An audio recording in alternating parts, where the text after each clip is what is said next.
Histoire orale de la production intellectuelle en Afrique du Nord. Maroc, Algérie, Tunisie.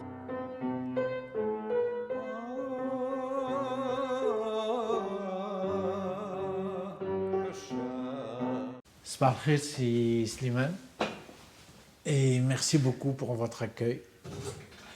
Et je suis vraiment très content de vous rencontrer parce que moi je vous connaissais avant, je vous lisais. Je crois même qu'on s'était rencontrés une fois que je vous le disais. Je ne suis pas censé vous présenter, mais je dirais agroéconomiste. Est-ce que c'est suffisant ou est-ce que vous pouvez rajouter des choses? Vous êtes qui au fait? En fait, de formation, je suis économiste. J'ai fait une licence d'économie, j'ai fait un doctorat en économie et j'ai préparé le concours d'agrégation en économie. Mais j'ai travaillé sur l'agriculture très très tôt, puisque j'ai terminé ma licence de sciences économiques à Dijon en 1965 et je suis rentré en Algérie comme assistant à l'Institut de sciences économiques à l'époque, en fin 1965. Et tout de suite, j'ai commencé à travailler sur les problèmes agricoles. D'abord au plan, à l'époque c'était le secrétariat d'État au plan, où j'ai commencé à être une sorte de consultant à mi-temps, une sorte de consultant sur les problèmes de planification agricole à l'époque. Donc, à partir de quand vous êtes rentré au ministère? 1967. Oui. 1967. J'ai commencé donc à travailler au secrétariat d'État au plan, tout en étant assistant à l'université, sur les problèmes de planification agricole. En 1968-69, j'ai fait une année de stage à l'Institut agronomique méditerranéen de Montpellier, qui venait en fait de se créer 3 ou 4 ans auparavant. L'IAM étant une institution internationale de laquelle l'Algérie faisait partie. Et à mon retour de Montpellier, donc en 70, j'ai continué à travailler sur les problèmes agricoles. Et donc, à l'université. À l'université et au plan aussi d'ailleurs. J'ai continué à être consultant au plan sur les problèmes de planification agricole. Votre thèse a porté sur quoi? Alors, ma thèse a porté sur, à l'époque, j'ai commencé ma thèse assez tard. J'ai commencé ma thèse en 77, je crois, en 1977. Vous aviez quel âge? À 77, moins 41, ça fait combien?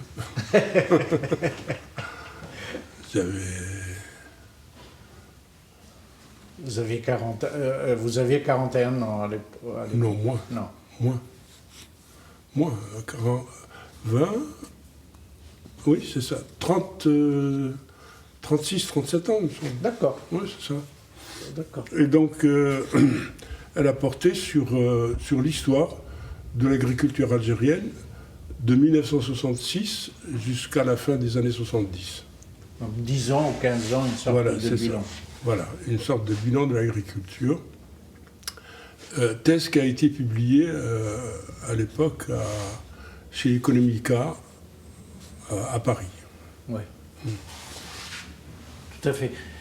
Est-ce que vous êtes d'origine rurale, agricole? Est-ce que vous aviez des relations avec l'agriculture au moment où vous étiez enfant? Ah oui, moi je suis né dans l'Algérie profonde. Je suis fils de nomades, plutôt de petits nomades. Mon père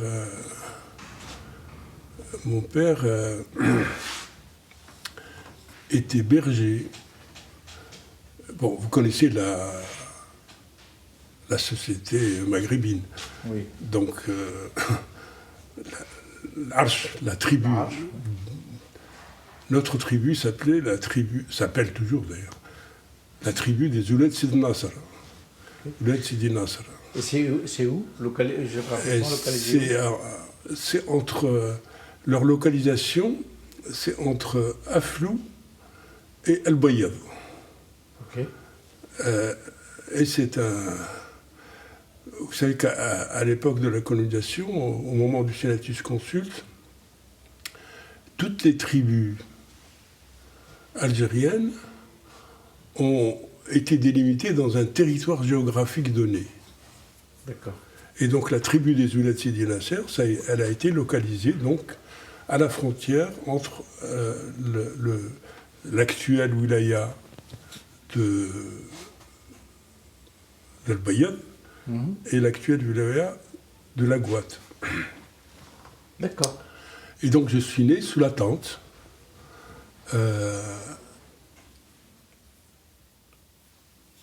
D'après ma mère, c'était en hiver.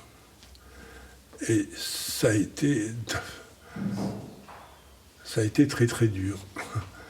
Ça a été très très dur. Et donc, mon père était berger. Et vous savez, dans la tribu, dans la société tribale, tout du moins chez nous, dans les sociétés maghrébines, le berger était le plus mal considéré sur le plan social dans la tribu. Oui. D'ailleurs, le terme berger, ra'i, est une insulte dans beaucoup de tribus. Donc mon père était berger chez donc un propriétaire de troupeau. Mon frère aîné était aussi berger. Et ce frère aîné, un jour, s'est disputé avec son propriétaire de troupeau, qui l'a battu. Et mon frère, pour se venger, a prélevé, pour ne pas dire d'autres mots, une dizaine de brebis sur le troupeau qu'il gardait, et il allait le vendre au marché d'Aflou. Aflou, à l'époque, c'était une commune mixte. Avec le produit de la vente, il en a gardé une partie, il en a envoyé une partie à mon père. Mon père qui a reçu d'ailleurs des volets de bois verte de la part du propriétaire du troupeau, parce qu'il était responsable de son fils. Et mon fils, mon frère, comme il ne pouvait pas retourner dans la tribu, il est allé s'engager dans l'armée française, à la caserne d'Aflou. D'accord. Qui le mettait automatiquement à l'abri de toute poursuite pour le vol qu'il avait commis. Et voilà comment mon frère, Atala, est rentré dans l'armée française.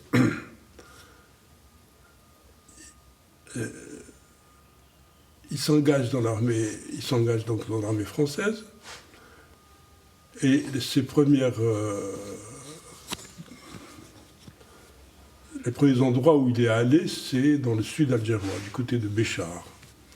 Arrive la guerre de 39-45, il est fait prisonnier, il fait la guerre. Il est fait prisonnier par les Allemands, et les Allemands le mettent dans un camp de prisonniers en France, parce que les Allemands, les prisonniers maghrébins à l'époque, ils ne les envoyaient pas en Allemagne, ils les gardaient en France dans des camps, et ils les louaient à des agriculteurs français pour faire les travaux des champs. Mon frère Atala a donc travaillé pendant la journée chez un petit seigneur du côté de Troyes, dans l'Aube, qui avait un jardinier qui s'appelait Semence, non prédestiné. Et donc, mon frère a travaillé donc avec Semence à faire du jardinage. Et il s'évade une première fois du camp. Il est rattrapé et, heureusement pour lui, il n'a pas été fusillé.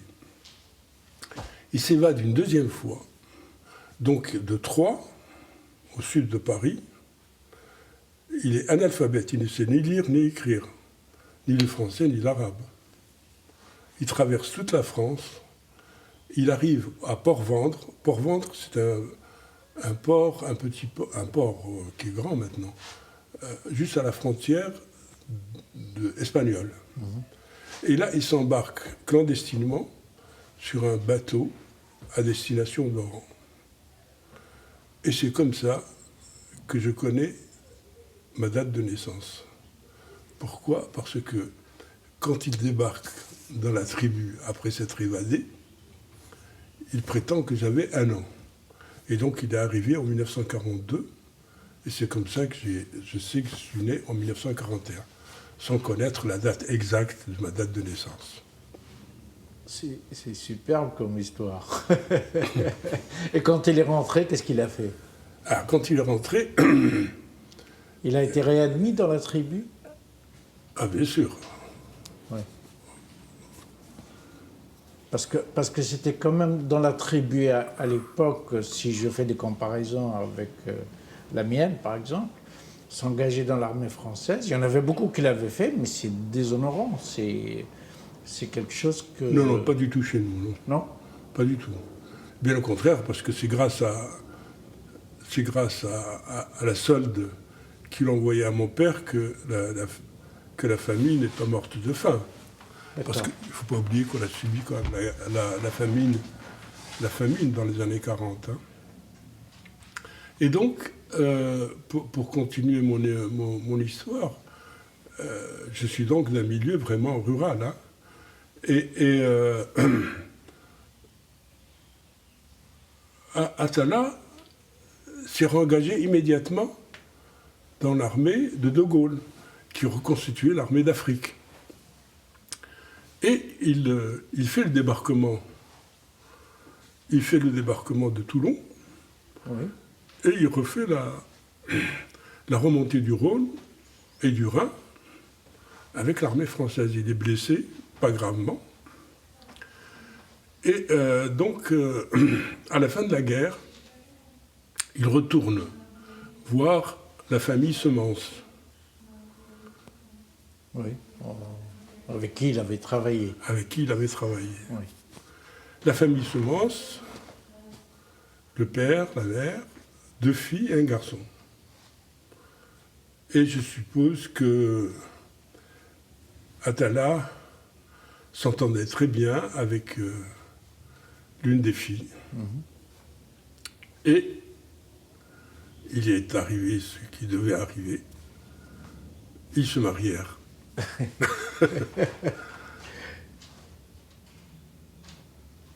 Alors, en 1946,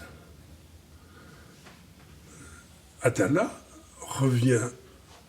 Chaque année, il venait en permission dans la tribu. Avec sa compagne et... Non. Tout seul. C'était même avant qu'il se marie. Il revenait, dès la fin de la guerre, il revenait chaque année en permission parce que il remettait un peu d'argent à mon père, etc. Et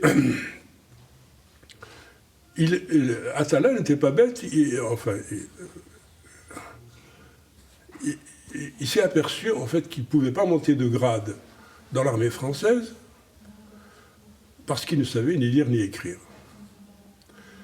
Et en 1946, il débarque donc chez mon père et il lui dit, écoute, les plus jeunes des garçons, il faut que tu les emmènes à Afflou parce que la région de notre tribu, là où mon père nomadisait, se trouve à environ 60 km d'Afflou, de l'agglomération d'Afflou. Il faut que tu mettes les 3 plus jeunes garçons, là, qui sont en âge d'aller à l'école, il faut que tu les mettes à l'école. Mon père lui dit, impossible. Moi, mettre mes garçons à l'école française, toute la tribu va se moquer de moi. Non, pas question. Et mon frère lui dit, écoute, ou tu fais ça, ou je te coupe les vivres, je t'envoie plus d'argent. Ma mère, qui était une forte femme, dit à mon frère, t'occupe pas, si ton père ne veut pas aller à Flou, moi je vais y aller.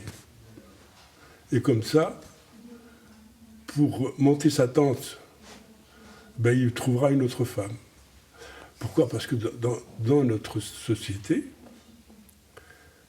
nomade, le travail de monter et de démonter la tente, c'est un travail de femme. Oui, bien sûr. Un homme qui n'a pas de femme pour lui monter sa tente, c'est... Il dort dehors. Il dort dehors, oui, où il trouve une autre femme. Et donc, mon père, contraint et forcé, accepte. Le Atala, de retour de permission, s'arrête donc à Flou, achète un morceau de terrain, quelques mètres carrés, dans ce qu'on appelait à l'époque le village nègre. Oui. Pourquoi le village nègre, à votre avis? Habité par un groupe de Noirs. On l'appelait le village nègre parce que l'esclavage a existé en Algérie, tout du moins dans ma région, jusqu'à la fin du XIXe siècle. Et à la fin du XIXe siècle, la France, l'occupant, a obligé les quelques notables qui avaient des esclaves noirs à libérer leurs esclaves. Ouais. Et ces esclaves se sont regroupés. Flou est une agglomération qui est coupée en deux par un oued. Oui. D'un côté, il y a l'administration française, le Borge, qui est un petit fortin construit par les Français, plus les habitations des quelques... on n'avait pas de colons à l'époque, parce que la région n'était pas une région qui devait être colonisée. Parce que ce n'est pas une région d'agriculture comme la région de Tiaret ou le nord de l'Algérie. Et donc, de l'autre côté de l'Ouest, se sont établis les quelques Noirs qui ont été affranchis et qu'on a appelé le village nègre. Et donc, mon frère a acheté un morceau de terrain là et dit à mon père, voilà, je te donne un peu d'argent, tu vas construire une baraque en torchis, comme on le faisait à l'époque, et tu vas mettre les enfants à l'école. Mon père, donc, construit sa petite baraque en torchis. Mais il ne veut pas rester à Flou. Donc il prend un autre de mes frères, le plus grand, il le marie, et il le laisse dans la maison en torchis, et lui retourne avec toute la smala dans sa région d'origine, à continuer à faire le semi-nomade. Et donc c'est comme ça que je suis allé à l'école, probablement en 46-47. C'était l'école française, bien sûr. Bien sûr, bien sûr. Et ça a été j'ai encore des souvenirs très précis de cette époque-là, vraiment très, très, très, très dur. Alors, j'étais le plus jeune des trois garçons. Il y avait plusieurs autres garçons qui étaient plus grands, donc qui sont restés avec mon père et ma mère, qui nous disaient. J'étais le dernier des garçons, on était trois garçons qui sont rentrés à l'école. À l'époque, je ne sais pas si vous savez ce que c'est qu'une maison au torchis. Okay. Et la couverture, le toit, des branchages avec du torchis. Et quand il pleuvait, et à Flou, c'était un climat très très dur. C'est à 1400 mètres d'altitude, le point le plus élevé c'est à 1700 mètres. Il neige à Flou, souvent en hiver. Et donc, la nuit, quand il pleuvait, il y avait des gouttes qui tombaient parce que ce n'était pas suffisamment imperméable. Et le seul habit que j'avais à l'époque, c'était une petite gandoura qui était taillée dans un burnous de spahi que mon frère avait laissé à ma mère. C'est tout ce que j'avais sur le dos. Et j'allais à l'école pieds nus, avec mes deux autres frères, en plein hiver. Quand on arrivait à l'école, on était complètement gelés. Et je me souviens de cette dame que Dieu ait son âme. C'était une Française, bien sûr. C'était la femme du directeur de l'école. Quand elle nous voyait arriver le matin, grelottant de froid, elle nous emmenait chez elle, au premier étage, et elle nous servait de gros bols de tisane chaude. C'était vraiment, c'est dans ma tête de façon fantastique. Et cette dame nous a pris de pitié. Un jour, elle nous a donné une paire de souliers à elle, et elle nous a envoyés chez une Espagnole qui avait 2 garçons de notre âge. Elle a échangé cette paire de souliers contre 2 paires de godasses des enfants de cette Espagnole. Et c'est comme ça que j'ai eu ma première paire de chaussures. À quel âge? J'avais 7 ans. 7 ans, oui. 7 ans, 8 ans. Oui. Comment vous viviez dans ce village, dans cette maison torchie en termes de nourriture quotidienne? Comment le grand frère travaillait? Comment vous faisiez?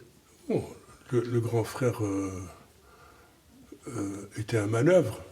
Donc quand il trouvait un travail, par exemple de manœuvre, de maçon, ou pour aider un maçon, souvent il vendait aussi de la friperie. Oui. Enfin, c'était de la débrouille, quoi, de la débrouille. Et on vivait en fait très très très tard, on vivait très très très très chichement, quoi. Je veux dire, moi je me souviens de qu'est-ce qu'on mangeait, c'était de la galette d'orge. Et quand les jours de grand faste, on avait dans une tasse à café, on avait quelques gouttes d'huile pour tremper notre galette, notre morceau de galette d'orge, pas une galette d'orge, notre morceau de galette d'orge. Ça, c'était la nourriture principale. C'était la nourriture principale. Il n'y avait même pas de cantine à l'époque, à l'école, par exemple. Et on était vêtus de haillons, comme je vous disais. Alors, en 1947, 48, 49, je ne me souviens plus très bien, le frangin, Attala, qui est toujours dans l'armée française, dans un régiment de Spahis, se marie donc avec La jeune... Denise. Et un jour, il revient en permission. J'avais fait donc primaire. Comment on appelait la première année de primaire? La maternelle? L'école préparatoire. La classe préparatoire. Ouais. La Cours, maternelle? cours La élémentaire maternelle, première après? année, cours élémentaire deuxième année. Ouais. Et à la fin du cours élémentaire deuxième année, Attala débarque à Afflou. Et c'est là où ça a été le grand tournant de ma vie personnelle. Il décide de m'emmener avec lui, moi le plus jeune, Ouais. en France. Wow. À l'époque, son régiment était stationné à Senlis. Senlis, c'est dans l'Oise, au nord de Paris. Et c'est comme ça que je débarque en France en 1900, probablement 48, 49. Et je fais donc le cours, je m'inscris à l'école, cours élémentaire de première année, deuxième année, cours moyen, et je passe même une sixième. Je passe une sixième et je fais une année de sixième. Mais ce Attala était un militaire de type classique, disons. Oui. Très, très, très dur, très, très sévère. Ouais. Qui avait comme principal moyen d'éducation les coups. On a connu ça de notre génération. Et alors, comme il me battait souvent, je faisais souvent des fugues. Et au bout d'un certain temps, il en avait marre de mes fugues. Il me dit... En fait, son ambition, c'était quoi en m'emmenant en France? D'une part, il voulait que quand il partait, lui, en mission, en tant que spahi, il voulait qu'il y ait quelqu'un, son frère derrière lui, qui garde la maison, qui Oui. voulait plus de l'aide, hein. Et c'est le mal.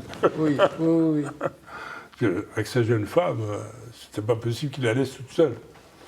Et donc, d'une part, mais d'autre part, il voulait surtout faire de moi ce qu'il n'a jamais pu devenir, c'est-à-dire un officier de l'armée française. Et donc, il a essayé de m'inscrire dans une école militaire à Saint-Mexan. Heureusement pour moi, l'école a refusé de m'inscrire parce que mon père n'avait pas fait de service militaire. D'accord. Donc, il prenait que les enfants de ceux qui avaient fait le service militaire. Voilà. Et donc, bon, ben voilà, je ne suis pas devenu militaire. Et donc, en 1953 plutôt, 1952 ou 1953, il me ramène à Afflou en me disant « Va garder les chèvres ». Ah, Arrivé à Afflou, donc mon autre frère, celui qui nous gardait dans la cabane, là, il était toujours là, avec mes deux autres frères qui avaient continué l'école. Et on arrive, donc j'arrive là, je rentre à l'école pour passer le certificat d'études. Parce qu'à l'époque, passer le certificat d'études, c'était s'ouvrir la voie à tous les petits emplois administratifs dans l'administration française. Donc je rentre en classe de certificat d'études. Comme j'avais déjà fait une 6e sur le plan de la formation, j'étais largement au-dessus du niveau de mes petits confrères condisciples de la classe. Et là aussi, j'ai eu un coup de chance. Un monsieur qui s'appelait Brévune, qui était directeur de l'école, qui m'appelait le petit Parisien parce que je venais de France, me prend en pitié et puis va voir l'administrateur du village, de la commune mixte, un monsieur qui s'appelait Maraudon. Et il lui dit, écoutez, c'est dommage, ce jeune Slimane, là, il est très bien, il a déjà fait une 6e, est-ce qu'on ne pourrait pas l'envoyer au collège à Tiaret? À l'époque, Tiaret avait un collège tout neuf. Et c'était donc en 54, oui, en 54. 13 ans. Et le Maraudon accepte, avec le recul, je pense que Maraudon, en tant qu'administrateur de la commune mixte, avait, comme politique, comme la France de l'époque, d'essayer de faire émerger une petite élite algérienne qui le seconde dans son travail dans leur travail d'occupation de l'Algérie, ce qui est tout à fait normal. Ouais. Et donc, comme je devais aller comme interne au collège de Tiaret, Maraudon m'achète tout le trousseau, parce que mon père n'avait rien. Il l'achète c'est lui-même? Non. Ou l'institution qui paye? C'est la commune mixte. D'accord. Tu vois, c'est comme ça que j'ai eu mes premiers slips, mes premiers tricots de peau. Oui. Mais... parce qu'à Paris, à Paris, en France... Enfin, c'était plutôt spartiate. D'accord, ok. Je me souviens de mon frère, quand j'étais à Senlis, il ne m'emmenait jamais chez le coiffeur. C'était lui mon coiffeur. Et donc... Quand il me coupait les cheveux, il me découpait ras comme ça, tu vois. Pourquoi il me laissait pas les pattes, là. Ouais. Et je dis, mais pourquoi tu me laisses pas ça comme mes petits amis, quoi, tu vois. Il me dit, ouais, mais ça, ceux qui laissent là, c'est les juifs. T'es pas un juif, toi, non? Mais qui vous dit ça? Entre autres. Attal, sacré Atala. Et il me faisait porter comme chaussures des godillots. Mais maintenant, ça n'existe plus, ça. C'était des chaussures en cuir, mais avec des clous, comme ceux... Oui. Pour ne pas les user. Oui. C'était des clous en bas, dans la semelle, tu vois. Ça faisait un bruit dingue, et puis c'était lourd. Bon, alors, où est-ce que j'en étais déjà? Monsieur qui vous achète... Ah oui, il m'a acheté donc le trousseau, tout, et me voilà au collège de Thierrette. L'un des employés de la commune m'emmène en voiture jusqu'à Thierrette, me fait rentrer au collège, et le surveillant général du collège me fait passer un petit examen, parce que comme j'avais fait anglais en sixième, il s'assure que je suis du niveau en anglais. Open the door. Et me voilà donc au collège à Thierrette. Alors, au collège à Thierrette, j'avais déjà fait une sixième, puis j'avais fait le certificat d'études. J'ai été toujours un très bon élève. Pendant que j'étais pendant les vacances, les grandes vacances d'été, je retournais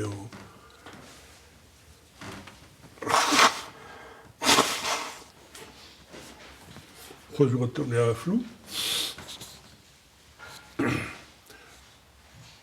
l'administrateur de la commune mixte me faisait travailler comme employé temporaire de la commune. Donc je gagnais un peu d'argent, ce qui me permettait d'acheter quelques vêtements et d'avoir un peu d'argent de poche pour le reste de l'année. Ouais. Et j'ai fait ça de la 5e jusqu'en terminale. J'ai passé, à l'époque, on passait le premier bac. Donc j'ai passé le premier bac. En quelle discipline? Un bac quoi? Moderne. Alors, donc, c'était en 59, oui. 58, 59. Mm-hmm. On était en pleine guerre de libération. Je vais voir le Morodon, là, l'administrateur du village, et je lui dis, écoutez, avec tout ce qui se passe dans le pays, j'aimerais bien aller continuer mes études en France. Ah, il me dit, monsieur Bedrani, votre frère, c'est un déserteur. Et c'est vrai, j'avais un frère, monsieur Lillahi Rahmou, à l'époque, fin des années 40, début des années 50, il y avait beaucoup d'Algériens qui sont engagés dans l'armée française pour aller faire la guerre d'Indochine. Ah. Et donc, monsieur Lee, donc un de mes frères, qui a fait 4 ou 5 années en Indochine, qui est revenu, toujours militaire dans l'armée française. Et ce que je n'arrive pas à comprendre, c'est pourquoi les Français ont maintenu, pendant la guerre de libération nationale, des régiments de tirailleurs algériens en Algérie. Parce qu'en fait, la plupart, en tout cas mon frère, avec toute une compagnie, a déserté un soir, et ils sont partis avec armes et bagages dans le Maquis, rejoindre l'ALN. Et vous ne le saviez pas, évidemment. Vous ne le saviez pas, ça. Bien sûr qu'on ne le savait pas. Oui. On l'a su comment? En fin 1957, il y a des gendarmes qui sont venus au village Nègre avec une photo du cadavre de Mechli, là, avec la figure, pour qu'on le reconnaisse. Donc il avait été tué au maquis.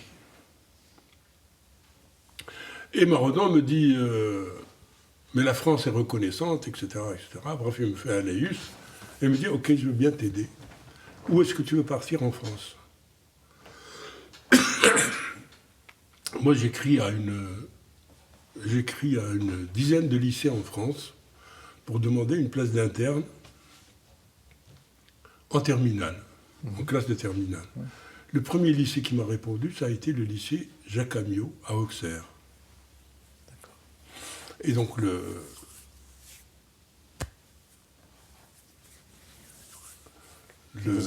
l'administrateur de Redon me paye le voyage en avion, me donne un peu d'argent de poche, et me voilà débarqué à Auxerre, au lycée Jacques Amiot, en terminale. Je m'inscris dans une terminale maths. Interne, en interne. En interne, oui. Ouais. Après 15 jours en terminale maths, je vais voir le proviseur du lycée en lui disant, écoutez, franchement, les mathématiques et moi, ça fait deux. Est-ce que je peux aller en terminale philo? Il me dit, mais monsieur Bedrani, vous pouvez faire sciences ex au lieu de faire maths. Non, je vais aller faire philo. C'est vrai, j'aimais bien la philo. Pourquoi? Parce que pendant toute ma période de lycée, j'ai été très bon en littérature et en français. Et donc me voilà en classe de philo. Mais il se trouve, je jure que je ne savais pas, hein, la classe de philo était dans le lycée de filles. Parce que le lycée Jacques Amiot était juste mitoyen au lycée de filles, au lycée Paul Bert. Et la classe de philo était une classe mixte, filles-garçons. Et donc me voilà. C'était vraiment la philo. C'était vraiment la philo. Et me voilà donc débarqué dans une classe où il y avait, je sais pas moi, les 3/4 des filles et un quart de garçons.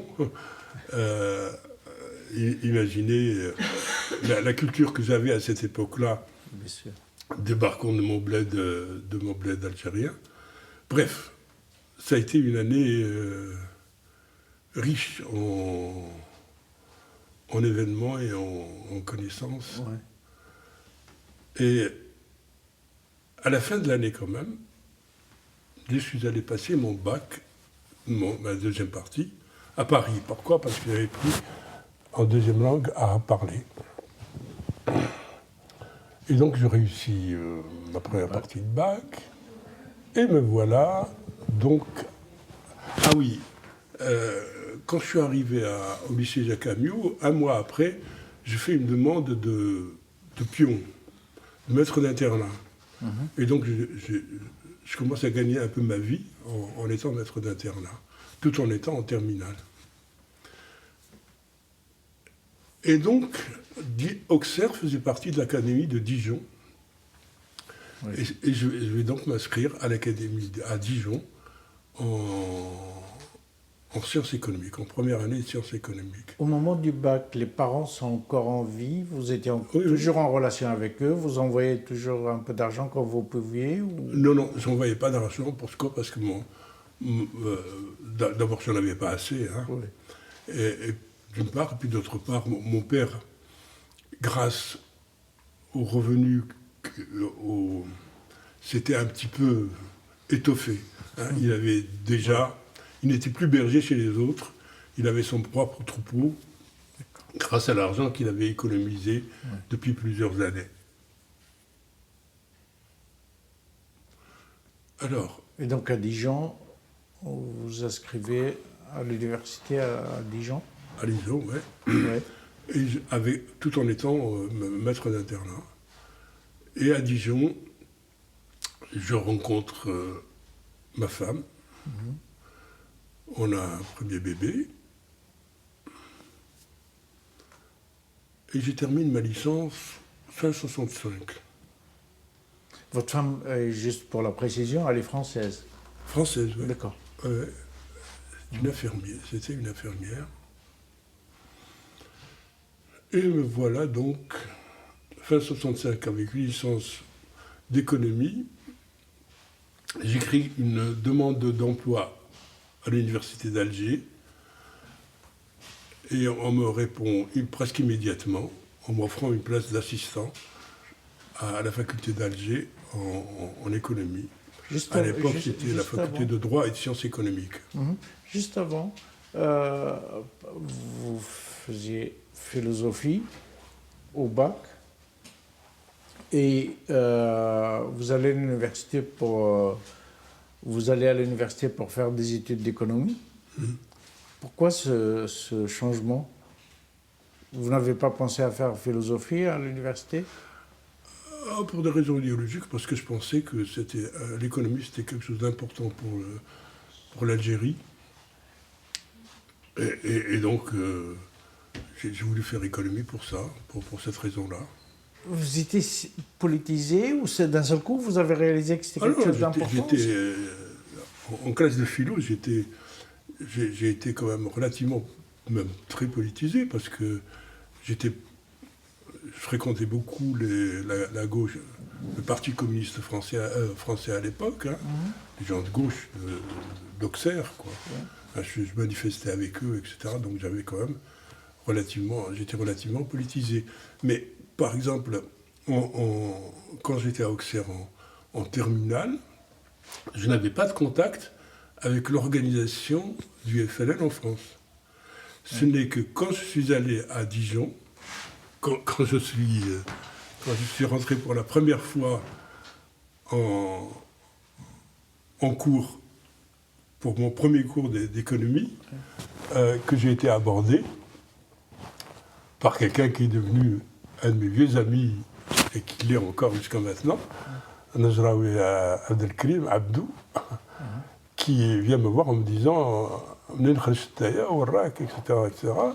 et qui me fait immédiatement, qui m'enrôle immédiatement dans l'organisation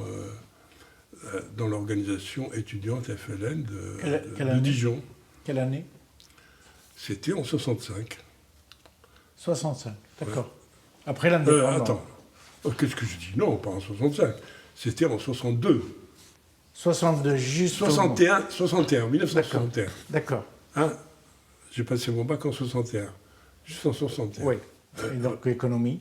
Donc, j'ai fait économie. Et en 1965, j'écris à Alger. Il me donne il m'affecte une place d'assistant en économie. Et voilà comment je débarque à Alger. Ma femme est venue un an après avec notre premier bébé. D'accord. Et m'a dit que c'était déjà... Et quand vous disiez, là à l'instant, vous me répondez que c'est pour l'Algérie. Je fais de l'économie parce que je savais que c'était utile pour l'Algérie. C'était si évident que ça? Il y avait d'autres choix possibles? C'était ça ce qu'il fallait faire? C'était quoi dans la tête? Qu'est-ce qui se passait dans la tête à ce moment-là? Bon, franchement, je n'avais pas envisagé d'autres alternatives. C'était vraiment, l'économie, c'était quelque chose qui me semblait être très important. Ouais. Le développement du pays, c'était le développement économique, et donc j'ai choisi économie tout à fait. Et à ce moment-là, vous pensiez que l'Algérie allait avoir son indépendance en 62?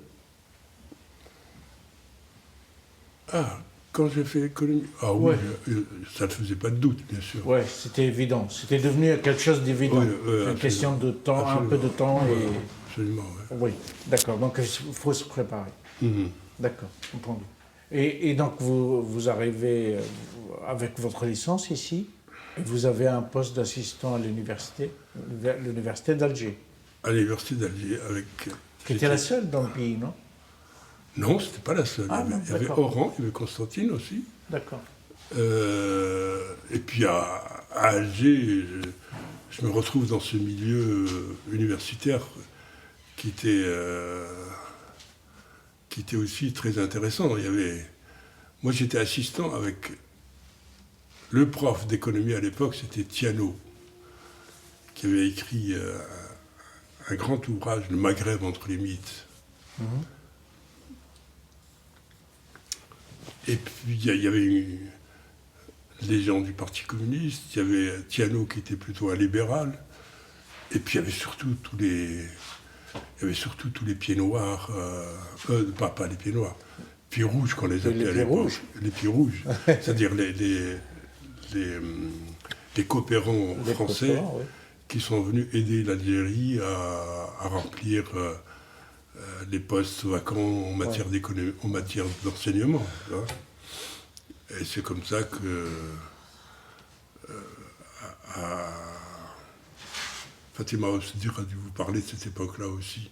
Vraiment, il y a eu de grands noms d'économistes, de sociologues. Je me suis demandé ce matin français si René Dumont était là.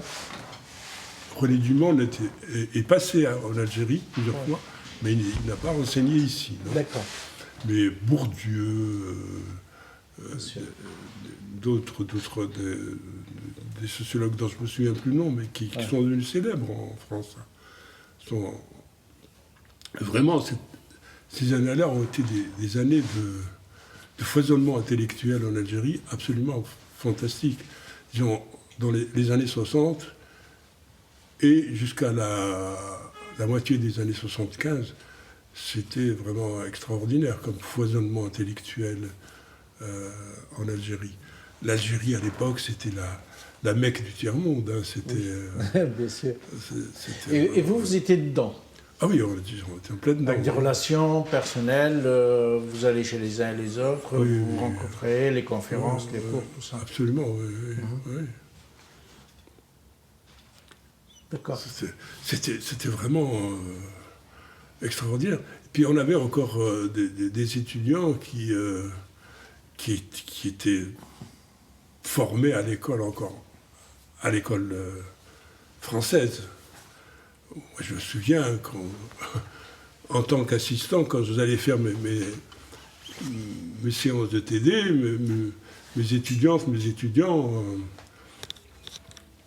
on avait des débats houleux au niveau de ma classe, parce que moi j'étais plutôt marxiste, plutôt trotskiste, alors qu'en face j'avais des étudiants et des étudiantes qui étaient plutôt pas paxistes à l'époque, communistes à l'époque. Communistes, oui. Staliniens. Hein. Il y avait des maoïstes aussi à l'époque? À l'époque, oui, bien sûr. Oui. Et donc on avait j'avais des étudiants qui étaient vraiment brillants, je veux dire, qui étaient capables de venir avec des arguments, des textes précis, en disant, voilà, monsieur, voilà, j'ai trouvé tel article. Vraiment je conserve un très très bon souvenir de cette époque-là.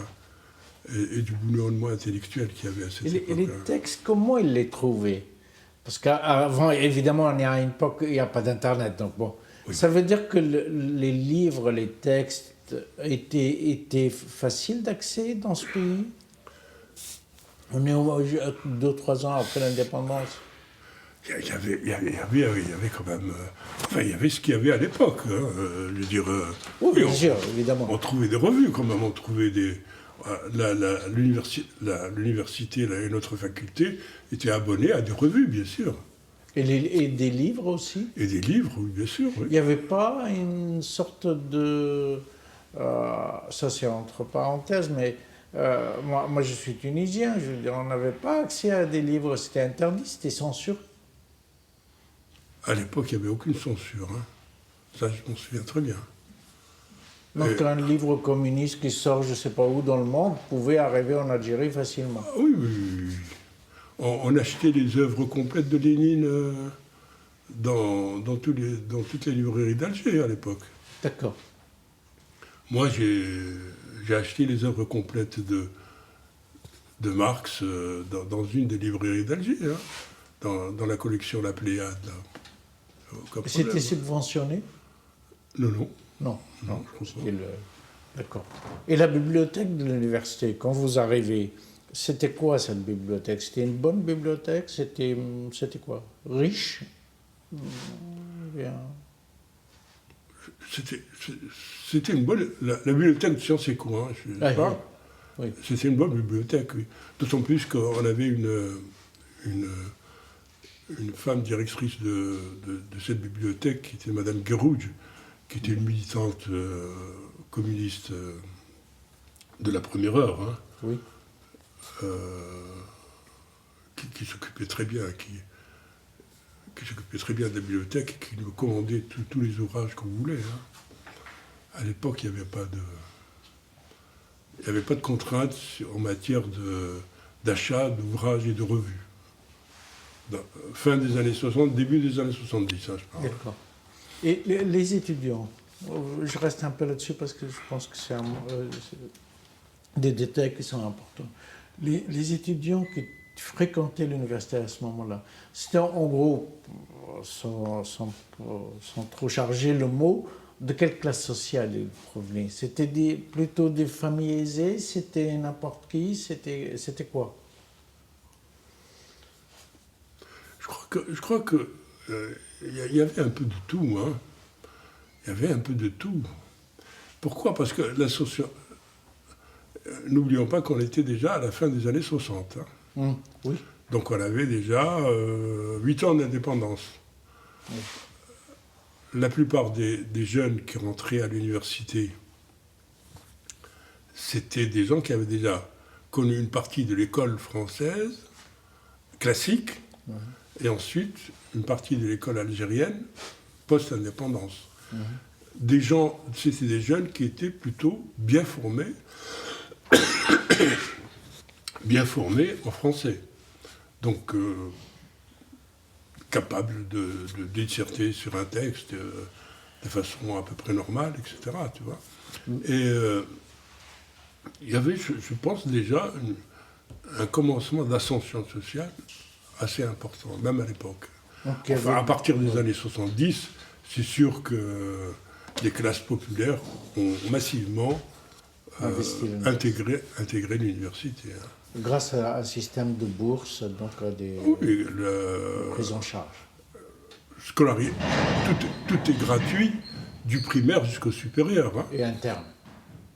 À l'université, les étudiants étaient internes, du moins pour ceux qui en avaient besoin. Oui, bien sûr, avec des systèmes universitaires. Oui. Alors, on va revenir après la licence et l'accès au poste. Juste une question un peu fétiche, mais je crois avoir déjà la réponse. En général, je pose toujours une question à tout le monde. À quel moment vous avez un livre de votre choix, enfin un livre à lire, en dehors des livres scolaires, je veux dire? Vous n'êtes pas né dedans, ça se voit, ce que vous me racontez, vous n'êtes pas né dans les livres. Oui, c'est sûr, oui. Oui. Oui, mais je ne suis pas né dans les livres, mais il se trouve que, vous me rappelez un souvenir, il se trouve que quand je suis parti en France, quand j'étais jeune, quand Atala m'a emmené à Senlis, il se trouve que le petit appartement qu'on habitait était mitoyen à l'appartement d'une dame qui vivait toute seule et qui avait plein de petits fascicules écrits par la propagande française durant la Première Guerre mondiale. Oui. Et j'ai lu plein de ces petits fascicules de propagande, si bien que j'ai connu la Première Guerre mondiale, donc j'avais 9-10 ans, 11 ans, et je lisais beaucoup à Senlis. Et j'ai pris le goût de la lecture à ce moment-là. À ce moment-là. Et donc, quelle était votre question? C'était ça, parce que pour moi, c'est le livre, l'accès au livre, ça veut dire l'accès à la littérature, à s'ouvrir et ainsi de suite. Je me trompe peut-être, mais moi, les livres, je les ai découverts, j'avais plus de 15 ans. Moi, je les ai découverts beaucoup. Comme je le dis, je les ai découverts avant. Hein. Oui. Fatma Bousdir, qu'hier, elle nous a dit qu'elle est née dans les livres. Fatma, c'est une famille d'intellectuels. Ben voilà, donc c'est une famille d'intellectuels. Donc ça fait des... Parfois, ça influe sur l'itinéraire des gens. Oui, c'est sûr. Ouais. Oui. Et donc la thèse a été faite beaucoup plus tard. Hein, tout à l'heure... Entre-temps, j'avais fait j'avais fait en 1965, je suis rentré à l'université Oui. J'ai fait un mémoire, j'ai fait un diplôme d'études supérieures, ce qu'on appelait à l'époque, Ouais. le DES, diplôme d'études supérieures en économie. Et en plus, j'ai fait, au début des années 70, un diplôme d'études supérieures en sciences politiques. J'ai fait un mémoire qui a eu quelques échos assez favorables sur les élections communales dans la daïra d'Aflou, que j'ai présenté comme mémoire pour mon diplôme d'études supérieures en sciences politiques. Et quelques années après, donc en 77, j'ai fait la thèse en économie, la thèse de doctorat en économie. Quand vous entrez donc, ici, vous avez un poste à l'université, vous commencez à voir votre situation. Les parents sont toujours vivants, bien sûr. Oui. Oui. Enfin, bien sûr, c'est ce que j'avais conclu tout seul. Ils étaient vivants. Vous êtes rentré, bien sûr, dans le village, enfin, chez vous. Oui, À ce moment-là, oui. Mais vous étiez perçu comment dans le village? Vous êtes le petit gamin qui a réussi, personne ne vous regardait, c'était pas important. C'était quoi comme événement? Si, j'étais vraiment... bon, dans la famille d'abord, j'étais vraiment très considéré parce que j'ai comme réussi à faire des études. Ouais. Vous étiez le seul de... J'étais le seul à avoir fait des études supérieures, oui. Oui. Mais mes deux autres frères qui ont... L'un a passé le certificat d'études, Bachir.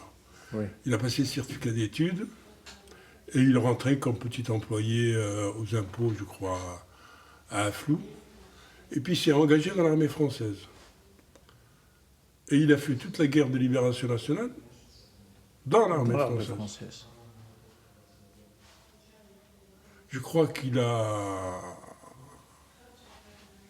Quand il y a eu, en 1962, quand il y a eu l'indépendance, il a fait partie de ces soldats français qui ont rejoint la force locale à l'époque qu'on appelait. Ah d'accord. Ces gens-là.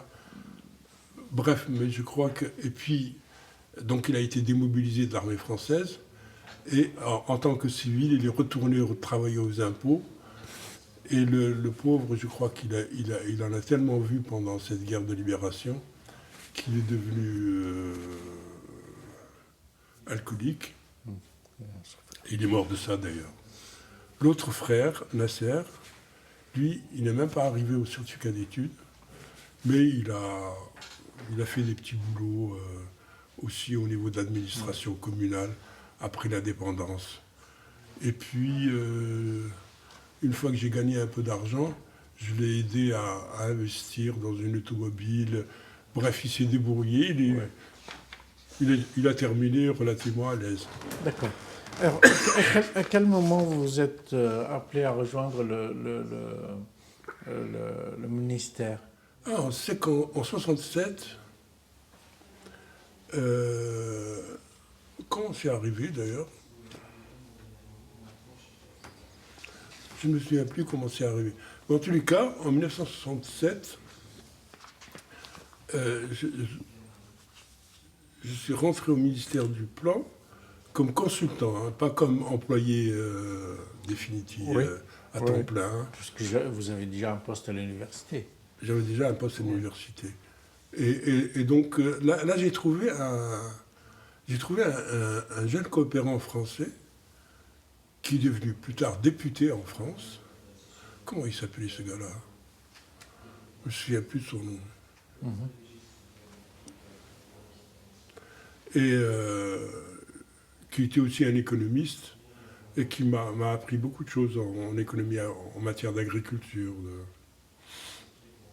et de planification agricole. C'est à ce moment-là que vous... Parce que jusque-là, vous avez fait économie en général, vous n'avez pas spécialement fait économie agricole ou rurale, ce qu'on appelait.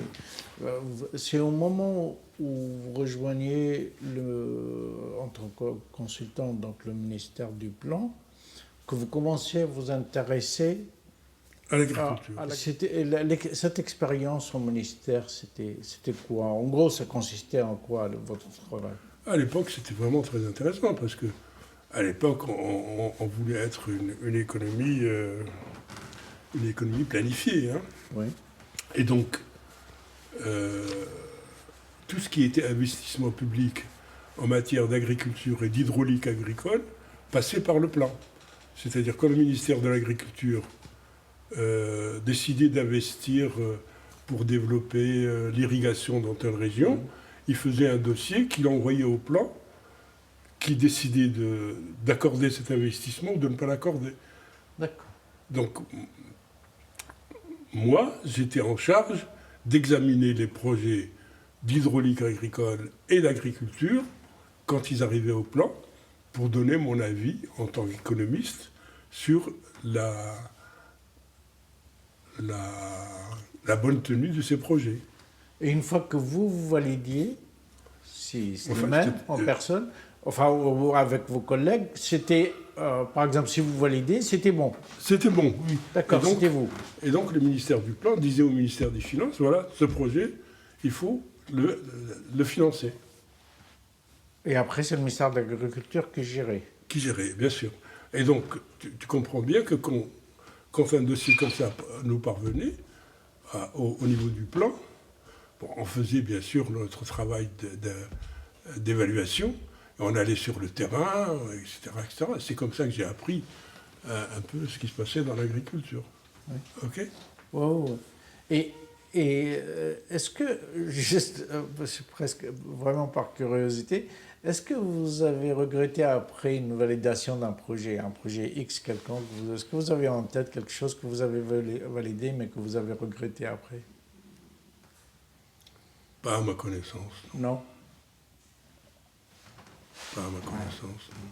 D'accord, donc globalement, c'est resté dans une certaine cohérence. Oui, puis à l'époque, si tu veux, les projets étaient tellement évidents, si on peut dire, Ouais. il y avait tout à développer.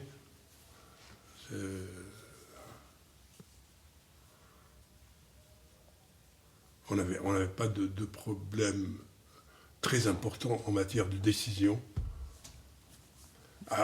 Surtout qu'à l'époque, on avait quand même une force de travail qualifiée au niveau des administrations publiques qui était quand même relativement importante.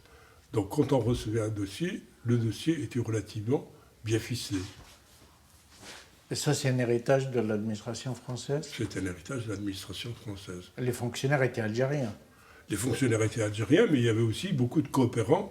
Qui étaient ingénieurs, experts? Ou même de grands ingénieurs, hein, Ouais. qui étaient coopérants au niveau de...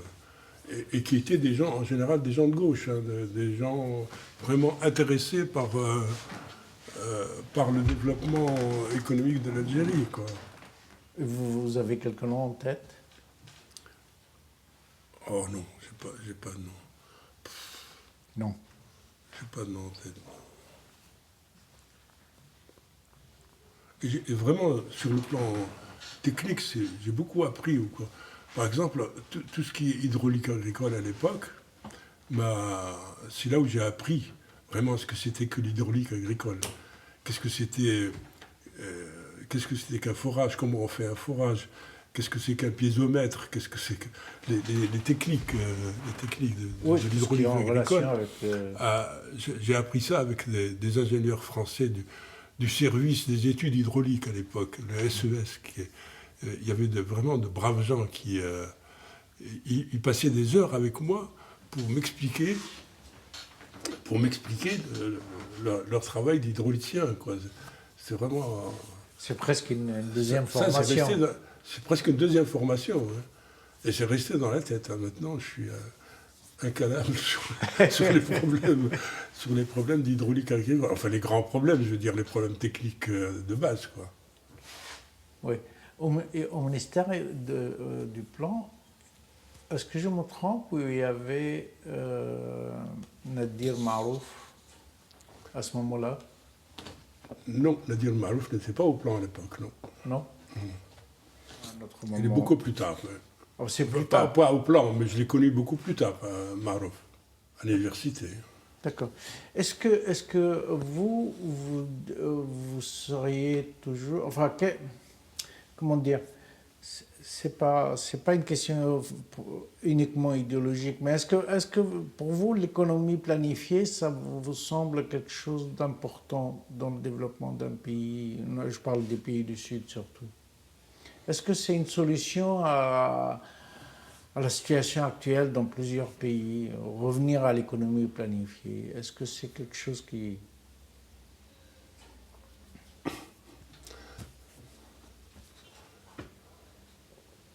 La planification, quand elle est bien faite, elle est indispensable.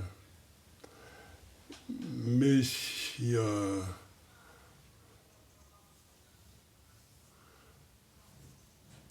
les grandes multinationales sont des entités qui sont parfaitement bien planifiées. Et c'est pour ça qu'elles font beaucoup de profits. Malheureusement, la planification qui est faite dans les pays en voie de développement n'est pas la planification qui est faite de façon aussi rigoureuse et aussi scientifique que dans les grandes entreprises multinationales. Moi, je crois qu'on a fait beaucoup d'erreurs en matière de planification. D'ailleurs, c'était même pas...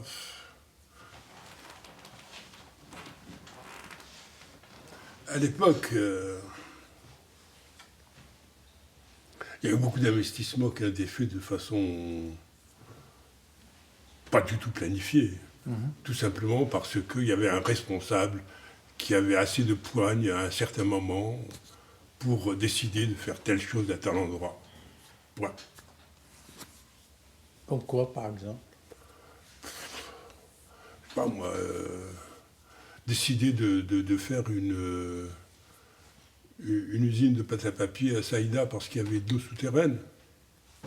Alors que Saïda, c'est une... heureusement qu'on a...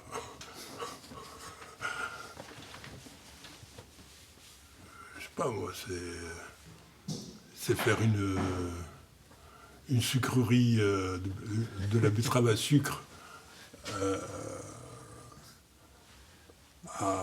à Guelma, par exemple, qui se trouve à 40 km des champs de betteraves. Donc la betterave devait être transportée sur 40 km, etc. etc. Quoi. Je ne veux pas dire que tout était faux. Oui, non, bien sûr, je comprends bien. Mais cette expérience de l'économie planifiée, c'était quand même un moment important pour l'Algérie. C'était un moment de consolidation de l'indépendance, de la fondation de l'État indépendant. On a essayé effectivement, à l'époque boumédienne, disons en gros, oui. On a essayé de construire une économie relativement intégrée. Oui. C'était l'époque, début des années 70, de ce qu'on appelait les industries industrialisantes, oui. Avec la théorie de Gérard de Bernis. Bien sûr. Bon, il y a eu, c'est vrai, un début de développement économique assez intéressant, parce que c'est à ce moment-là qu'on a créé des usines d'engrais, qu'on a essayé de, comme on disait à l'époque, de noircir un petit peu la matrice interindustrielle. Oui. Bon, ça a donné quelques résultats, mais à la mort de Boumedienne et au début des années 80, la planification a plus ou moins disparu. Ce qui n'était pas non plus un mal. Hein. Non. C'était... Tout dépend des gens qui sont au pouvoir et de la façon dont le pouvoir politique est exercé. Une planification qui n'est pas fondée sur un pouvoir politique qui correspond n'a pas grand sens. La réforme agraire est sortie du ministère du Plan. La réforme agraire, à l'époque, on appelait ça la révolution agraire. La révolution agraire, début 70, des années 70, c'était une affaire du président de la République, en définitive. C'était, enfin, tout ce qui sortait, c'était du niveau de la présidence de la République, quoi. Comme actuellement, je veux dire. Il avait ses conseillers, ses consultants. Oui, bien sûr, oui. Mais qui était, à l'époque, qui était très influencé par les éléments qui étaient plutôt de gauche, plutôt pro-communistes. D'accord. Hein, souvenez-vous, à l'époque, pro-communiste, pas forcément stalinien. Hein. Non. On était plutôt titistes à l'époque. Hein. La révolution agraire était inspirée du régime de l'autogestion en Yougoslavie, hein, qui était différent des sauve-causes soviétiques. Des sauve-causes soviétiques. Ouais. Et donc, est-ce que il y a la révolution agraire, donc qui dure plusieurs années, qui partait d'une bonne idée, enfin, je veux dire, d'une idée généreuse. C'était quoi l'idée? À votre avis, l'idée principale derrière ça, c'était un truc politique, un jeu politicien? C'était vraiment un véritable projet de développement? C'était quoi? C'était quoi pour qui? Pour Slimane Badrani aujourd'hui. Slimane Badrani aujourd'hui. Comment il regarde ça? Je regarde ça comme étant un gros gâchis. Oui. Oui. Pourquoi? Parce que c'était une idée généreuse, mais qui était très mal appliquée sur le terrain, qui ne tenait pas compte des réalités sociales objectives. Et donc, qui a coûté beaucoup d'argent pour des résultats tout à fait insignifiants sur le plan du développement économique. Ouais. Alors, une des bonnes choses qu'on peut mettre à l'actif de la révolution agraire à l'époque, c'est qu'il y a eu un développement d'infrastructures agricoles qui a financé donc sur le budget d'équipement public, qui a été relativement important. Et c'était vraiment les premiers grands investissements dans l'agriculture algérienne, grâce à la révolution agraire. Oui. Développement des systèmes un plus grand développement des systèmes d'irrigation, des infrastructures rurales plus importantes, la construction des 1000 villages socialistes. Tout cela, c'était des investissements qui ont été faits dans l'agriculture, qui ont permis donc un développement de l'emploi dans les zones rurales. Ça, c'est vraiment positif sur le plan mais sur le plan de la production agricole, c'était plutôt très modeste, voire négatif. Ça n'a pas donné les résultats. Ça n'a pas donné un résultat fantastique. Ouais. Parce qu'il y avait D'ailleurs, ça a été abandonné relativement rapidement à la fin des années 70. Oui. Hein, et les gens ont commencé à récupérer leurs terres dans... Je me souviens plus de la date quand est-ce que les gens qui ont été nationalisés. 72? Ça, c'est début des années 70. Ouais. Mais quand il y a eu la fin de la révolution agraire, je sais. Les gens ont récupéré les terres. Les gens qui ont été nationalisés ont récupéré les terres. Oui, c'est beaucoup plus tard, c'est les années 80. Hein. Oui. D'accord. Mais alors, en quoi c'était un gâchis? Dans le sens où en termes de... L'objectif était quand même d'augmenter la production, d'arriver à une sorte d'autosuffisance alimentaire à l'époque, et que ce n'a pas été le cas? Ça n'a pas été le cas, bien sûr. Qu'est-ce qu'il aurait fallu faire? Qu'est-ce qui n'avait pas marché? Je crois que c'était tout simplement d'aider les agriculteurs qui avaient besoin d'investir, à développer leurs propres outils de travail. Par exemple, aider les agriculteurs qui n'avaient pas les moyens de faire des forages, par exemple, pour ramener de l'eau, Oui. parce que l'eau est l'un des principaux facteurs de production, sinon le principal. Aider le secteur privé agricole à se développer. Oui. Ce qu'ont fait par exemple les Marocains. Beaucoup mieux que nous. Mais ils continuent à être des gros importateurs, les Marocains, de produits alimentaires. Mais ils sont aussi de gros exportateurs de produits agricoles, en particulier de maraîchage. Oui, c'est vrai.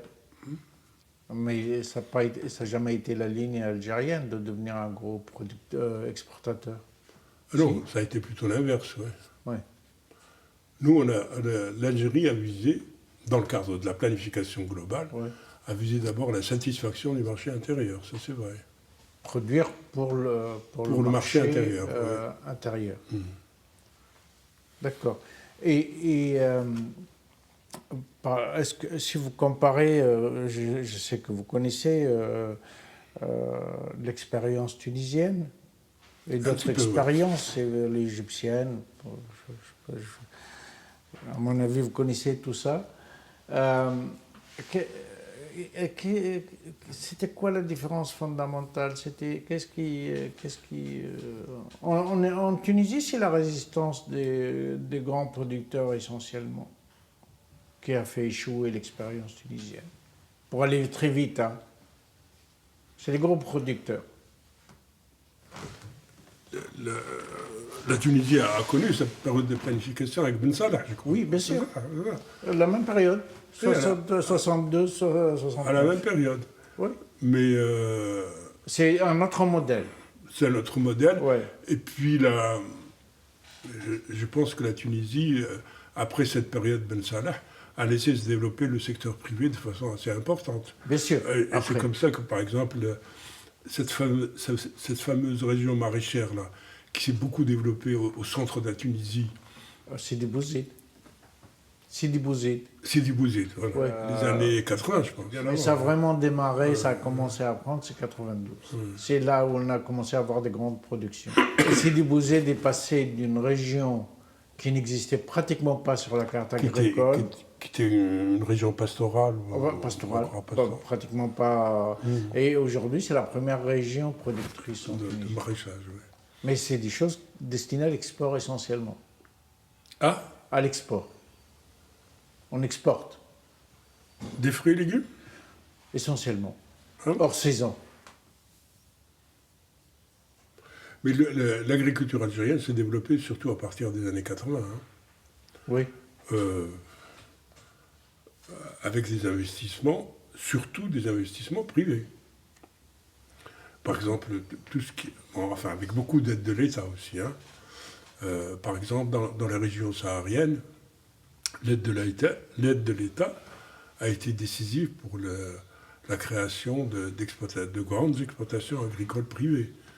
Et si bien que maintenant, l'approvisionnement en légumes de l'Algérie du Nord est fait en grande partie à partir des productions sahariennes. Hein, Biskra, El Oued. Oui. Vous avez publié un article, je crois. Un article, il y a au moins une version article, si c'est un livre, c'est peut-être autre chose, avec ce titre provocateur dans le sens agriculture algérienne, nationalisation ou privatisation. Étatisation ou privatisation. À la fin de la révolution agraire, et c'est une sorte de bilan. Oui, voilà. Hein, ouais. c'est une sorte de bilan, et maintenant, qu'est-ce qu'on fait? Voilà. En gros, vous aurez pu l'intituler Que faire maintenant? Et est-ce que cet article-là était basé sur un bilan que vous avez fait, Dr Slimane, de cette période de la réforme agraire? Ou est-ce que vous-même, c'est le consultant qui parlait? Est-ce que c'est quelqu'un qui a regardé un bilan ou est-ce que c'est un consultant Non, qui parlait? j'ai regardé un bilan et c'était l'époque où je me suis aperçu qu'en définitive, l'autogestion, ou ce qu'on appelait l'autogestion à l'époque, ou les coopératives de production agricole, toutes ces choses-là, c'était des choses qui ne fonctionnaient pas du tout chez nous et qu'il fallait changer d'orientation. Et qu'il valait mieux laisser l'initiative privée se développer plutôt que d'essayer de maintenir des formes juridiques de production qui étaient inefficaces. Parce qu'en fait, cette idée de maintenir la production collective dans l'agriculture s'est maintenue jusqu'à la fin des années 80, voire jusqu'au début des années 90, Oui. hein, où les domaines autogérés ont été scindés en plusieurs exploitations agricoles, mais toujours en maintenant la forme collective des moyens de production. Oui. Ce qui est d'ailleurs, même jusqu'à maintenant, en fait, il y a les EAC, les exploitations agricoles collectives, qui existent sur le papier, mais qui, en fait, sur le plan de la réalité, n'existent plus. Les exploitations agricoles collectives, les EAC, les travailleurs se sont divisés les terres et les moyens de production et sont devenus des exploitations privées, tout à fait, gérées de façon totalement privée. La grande discussion, le grand débat qui existe depuis maintenant des années un peu partout, hein, sur les expériences de coopératives, notamment dans notre région, l'Égypte, encore une fois, la Syrie, ici, au Maroc, Tunisie. Est-ce que c'est le modèle, l'idée même de la réforme agraire ou révolution agraire dans ce sens-là, dans le sens de mettre en commun, collectivisation, étatisation et ainsi de suite. Est-ce que c'est cette idée-là qui ne pouvait pas fonctionner ou est-ce que les résistants, de la part d'autres qui avaient des intérêts totalement différents, par exemple les grands propriétaires, c'est cette résistance-là qui avait gagné. En fait, est-ce que c'est un échec ou est-ce que de toutes les façons, intrinsèquement, ça ne pouvait pas marcher? Je crois qu'intrinsèquement, ça ne pouvait pas marcher. L'organisation de la production de façon collective, c'est quelque chose qui, au moins dans l'agriculture, ouais, n'est pas réaliste. Non, parce que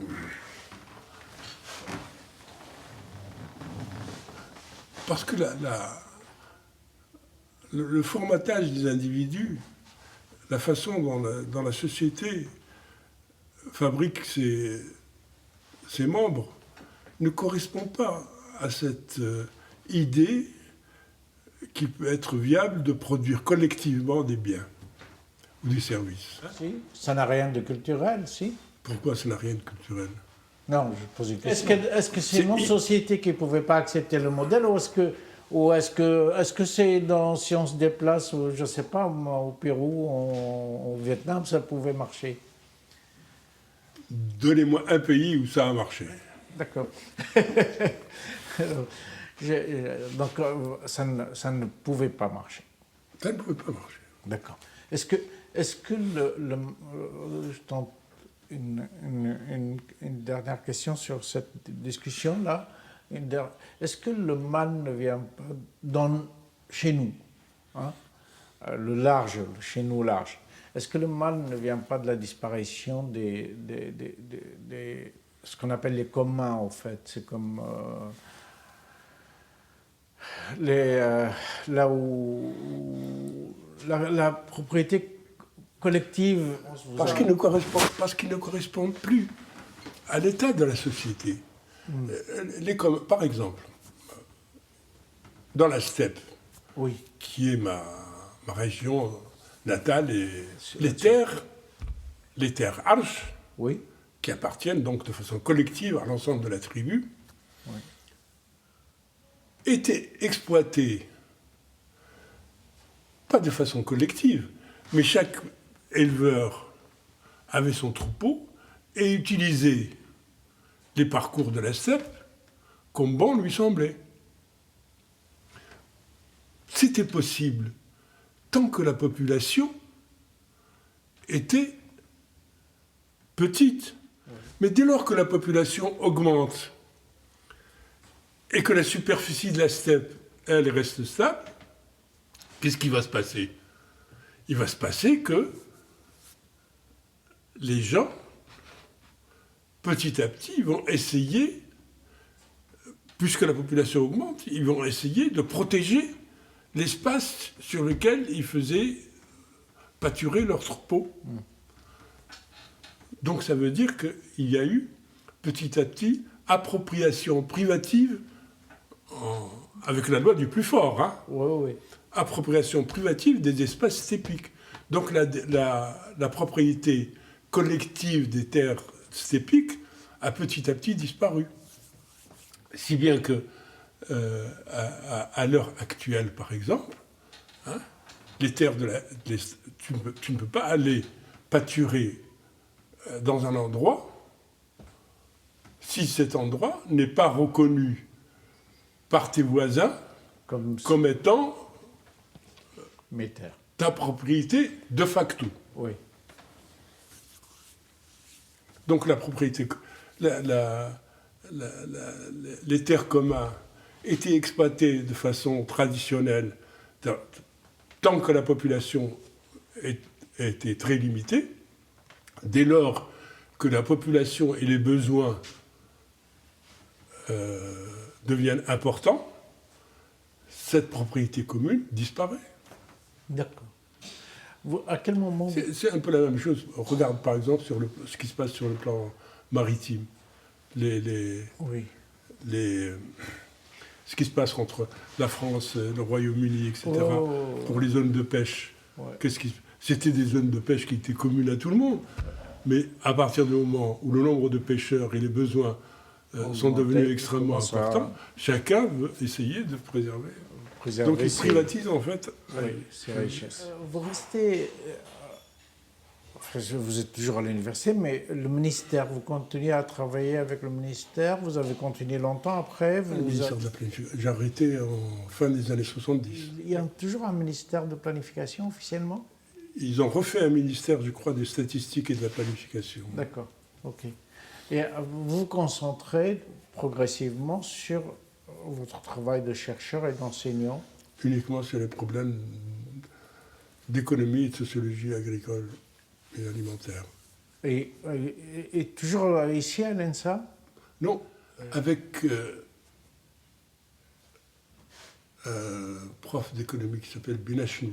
On a fondé ensemble, avec quelques autres personnes, en 1975, un centre de recherche qui s'appelle le CREAD, le Centre de recherche en économie appliquée pour le développement. Et j'ai travaillé, tout en étant enseignant à l'université, j'ai travaillé dans ce centre de recherche jusqu'à il y a quelques années. Hein. C'est une institution de l'État, le CREAD? Oui, c'est un centre de recherche de l'État, oui. Dans lequel a travaillé, par exemple, Fatma Oussedir. Hein. Fatma, Omar aussi. Omar aussi, oui. J'étais à la fois enseignant à l'université et en même temps chercheur au CREAD. Oui. L'université est ici, à l'école normale de l'ENSA? Non, en sciences économiques d'abord, hein, jusqu'en 1989. En 1989, j'ai rejoint l'ENSA. D'accord. Et jusqu'en 1989, vous avez enseigné économie en général, économie agroéconomie. Vous avez enseigné quoi à l'université? Économie générale et économie agroalimentaire à l'université. Oui. D'accord. Et ici, c'est devenu...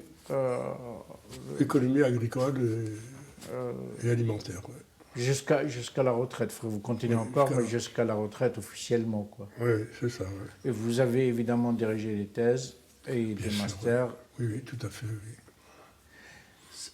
J'ai été directeur du CREAD pendant quelques années, en 85, 86, 87.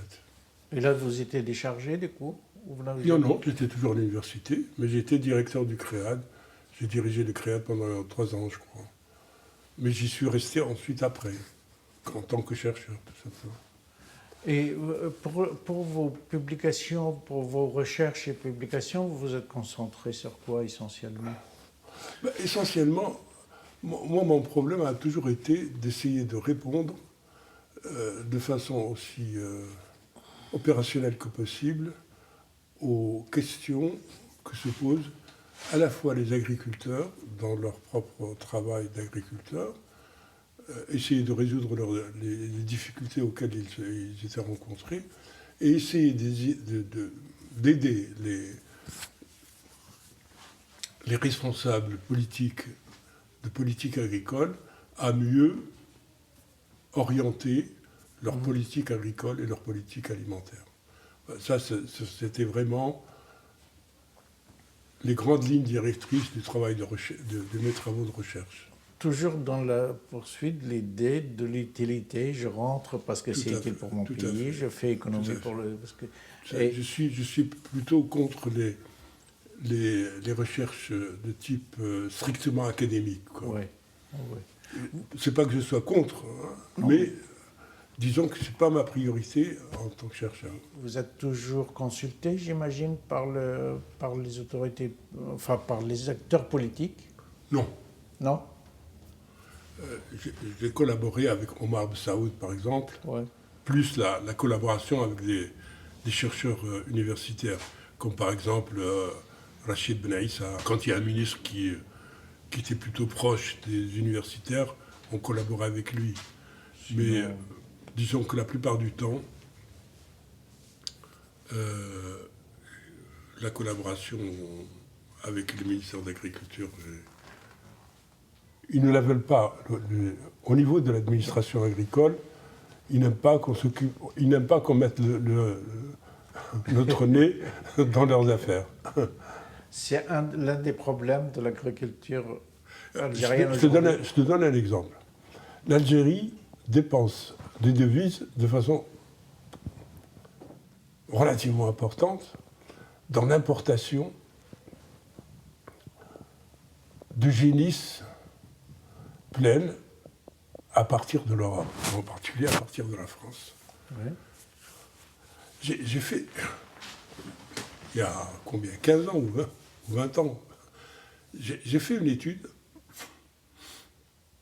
j'ai fait une petite recherche, je me suis dit, mais enfin, pourquoi on importe encore des génisses pleines? Et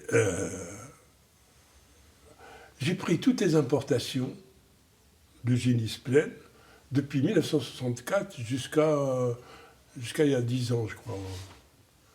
Et avec des collègues de zootechnie, j'ai fait le calcul en apportant une génisse pleine qui a âgé de 3 ans, oui, en supposant que sa durée de vie jusqu'à 7 ans, 8 ans, et en supposant qu'elle soit soignée à peu près correctement. Combien de petits de veaux et de veines elle allait faire pendant cette période, etc., tu vois. Oui. Et je suis arrivé à un chiffre fantastique. Et j'ai comparé le chiffre que j'ai obtenu de vaches qu'on devrait avoir, donc de vaches modernes, par rapport aux vaches qui étaient déclarées au ministère de l'Agriculture. Le ministère de l'Agriculture déclarait que le troupeau de vaches laitières en Algérie était d'environ 200 000 à l'époque, alors que moi, dans mes calculs, on devait en avoir 10 fois plus. Alors, où sont passées les vaches qui sont nées? Grande question. Grande question. Et en fait, l'hypothèse que j'ai faite, c'est que, en fait, comme les vaches, les génisses qu'on importait, subissaient un très faible taux de droits de douane, 5% de droits de douane, en fait, les petits malins importaient des génisses pleines, ils les faisaient donc véler la première année, ils récupéraient le veau qu'il allait engraisser et il envoyait la vache à l'abattoir. C'était en fait de l'importation de viande fraîche à bateau, parce que la vache est importée avec 5% de droits de douane, alors que la viande fraîche qu'on importait subissait 30 ou 35% de droits de douane. Bon, ça, c'est une de mes hypothèses, mais tu comprends très bien que les petits malins du ministère de l'Agriculture et leurs amis privés qui apportaient des génisses n'étaient pas très contents qu'on aboutisse à des résultats pareils. Donc ils nous sollicitent vraiment. D'abord, c'est très simple, ils ne nous donnent pas les informations sur leur activité et ils n'aiment pas qu'on publie des choses de ce type. Enfin, ça, c'est mon hypothèse. Pour finir, si Slimane Badrani, avec une question. Les années 90, pour vous la personne, et vous le chercheur, bien sûr, le professeur, le chercheur, pour vos étudiants, c'était quoi les années 90? C'était lourd, c'était...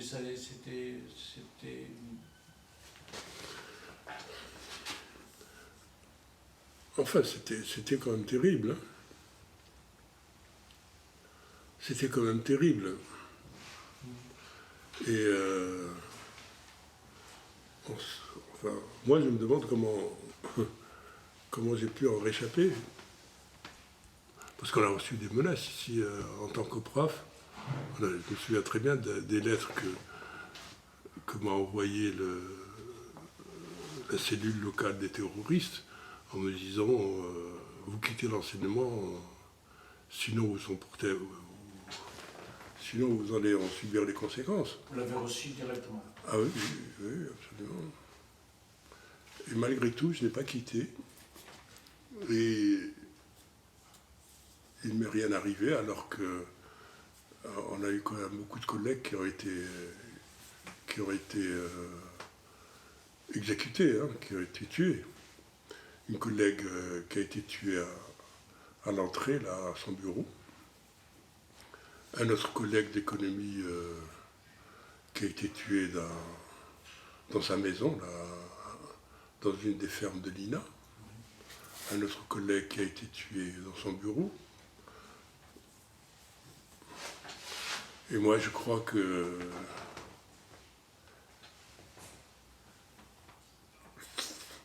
je fais l'hypothèse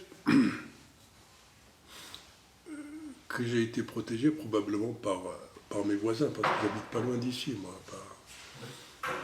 Et parmi les voisins, il y avait des islamistes. Et il se trouve qu'au niveau de mon quartier, j'étais bien avec tout le monde. Je veux dire, je disais bonjour et bonsoir à tout le monde, etc. J'étais le type cool, quoi, pas... Et je pense que les gens de mon quartier m'ont protégé. Les quelques islamistes de mon quartier ont probablement... m'ont pas protégé, ils ont évité de me mettre dans le collimateur. Oui.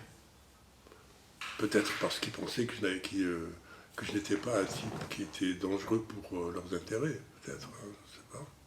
Enfin, c'est une hypothèse. Hein.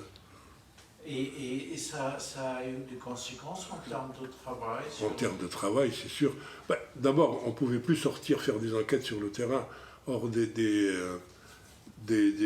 agroéconomistes et des ruralistes qui ne peuvent pas sortir sur le terrain, c'est quand même pas ce qu'il faut, quoi. Donc c'est vrai que sur ce plan-là, on a beaucoup perdu sur le plan de la qualité de la recherche et de l'intérêt de la recherche. Ça s'est senti matériellement et ça a baissé la production, les publications et tout ça, le nombre, la qualité même.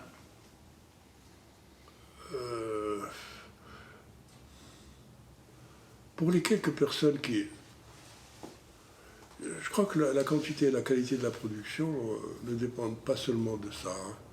Ils dépendent de la politique d'ensemble qui est menée par le ministère en matière de recherche. Ce qui est étonnant, par exemple, c'est que le ministère de l'Agriculture ne sollicite jamais l'ENSA, mis à part dans de très rares occasions, ou ne fournit pas de cahier de charge à l'ENSA pour dire, bon, écoutez, le ministère de l'Agriculture a besoin de telle recherche, faites-moi des recherches et je vais les financer. Ça ne s'est jamais produit comme ça. Pourquoi? Tout simplement parce que une administration agricole qui, avant tout, pense détenir tout le savoir nécessaire pour faire le travail qu'elle doit faire. Pas besoin de recherche. Même avec des ministres qui étaient relativement bien disposés à l'égard de l'ENSA et de l'université, c'était pas du tout... Pas... Combien de fois j'ai dit, moi, et mon ami Saoud aussi, j'ai dit à ce ministre-là, mais enfin, les questions de recherche, c'est pas... si tu veux résoudre une question qui se pose à toi, tu viens pas me voir, moi, chercheur, aujourd'hui, pour me dire, réponds-moi à cette question et je te donne 2 jours pour y répondre. La recherche, c'est pas ça. Enfin, heureusement. Il n'a jamais consacré 1 dinar d'investissement pour des projets de recherche agricole. C'est l'un des problèmes, j'imagine. Et je pense que c'est un des problèmes qui se posent un peu partout, d'ailleurs. Hein. Oui, oui, c'est assez commun, malheureusement. Enfin, du moins dans nos pays. Bon, ceci dit, la recherche quand même a été relativement financée en matière dans tous les domaines. Hein. On a quand même le ministère de l'enseignement supérieur et de la recherche scientifique.